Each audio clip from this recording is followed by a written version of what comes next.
Good morning, lecturer. My name is Har Yun Hui, and my matrix number is 292974. Today, I'm going to present about the Beeq1013 Introduction to Mathematics Economy, question 5. The first question is, given the function fx equal to negative x cubed plus 3x, determine the interval where the graph of the function is concave upward and where it is concave downward. First, we know that when the curve concave upward, the fx after differentiation second times is bigger than the 0. When the curve concave downward, fx after differentiation second time is smaller than the 0. So we write down the equation fx equal to negative x cubed plus 3x, and we do the differentiation, which is f prime x equal to negative 3x squared plus 3. And we do it again, differentiation second time, f primes second time equal to negative 6x. After we do this, we get negative 6x. And we know that the curve concave outward fx after differentiation second time is bigger than 0. And the curve concave downward fx after second prime is smaller than 0. So we will get that the x bigger than the 0, so it is upward, and the x smaller than 0, it is downward. The second question is, find the inflection point, if any, on the functions. The first, we know that the inflection point mean that the y primes, which is fx after second prime, equal to the 0. So we do the same process like just now. F after second prime equal to negative 6x. When the inflection point fx after second time differentiation equal to 0.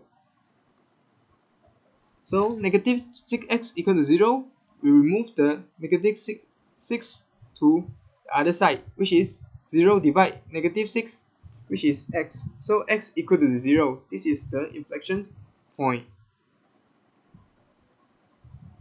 When the inflection point f after second differentiation equal to 0, we can use the x to find the coordinate y, which is we substitute the 0 to the x equation, and we will get the y, which is 0. So the inflection point is 0 and 0.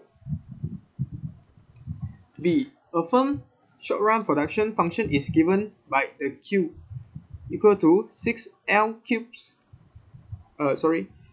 Q equal to 6L squared minus 0.2 L cubes, where L denotes the number of the worker. The first question is, find that the output is maximized using the second order condition, SOC.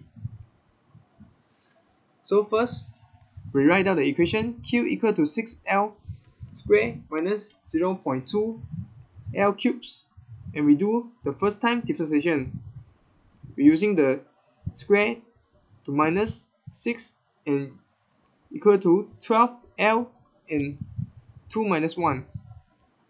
And 0.2 multiplied by 3 equal to 0.6.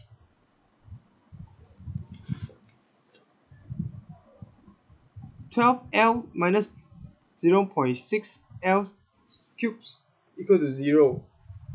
So that we can find out the L is equal to 0 or L equal to 20. Then we differentiation it one more times, which is second times, equal to 12 minus 1.2 L.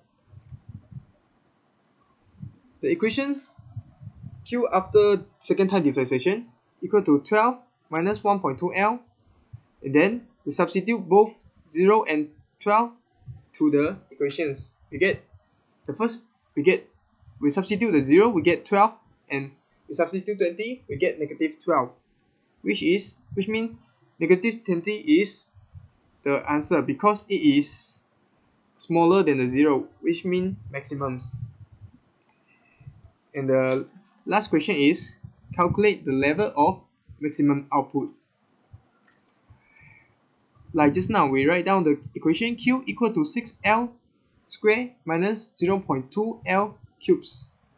And then we already calculate the L, which is L equal to 0 or L equal to 20. And we need to calculate the level of maximum output. So 0 doesn't make sense. So we're using the both to calculate.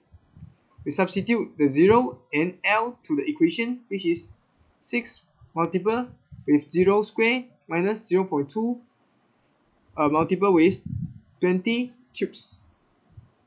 So we get the answer is Q equal to negative 1600, which is Q smaller than the 0 is maximum output. So this is all my present. Thank you.